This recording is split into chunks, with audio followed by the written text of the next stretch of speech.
Time now for our bite, well, in this case, our bite of the week. They come from a lot of players speculating about which two persons have won the lotto and super lotto, but have so far failed to collect their prizes.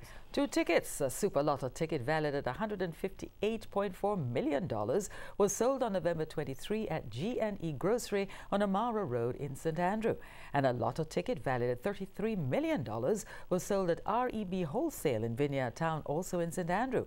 But none of the winners has claimed the prize so far. Now, Supreme Ventures has been placing advertisements in the newspaper asking for the holders of the 2 winning tickets to come forward as time runs out for them to do so. The views of our other lotto players on the situation are our bites of the week.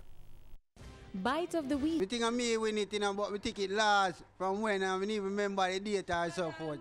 So you know the thing, I don't worry myself about it again. But the ticket already lost already. God Almighty, my heart goes out. I just keep it safe in my back pocket or in my phone case. For if I don't lose my phone, I don't lose my ticket. This is a junkie man buy the ticket. Having them pocket and a drink and take out and dash away.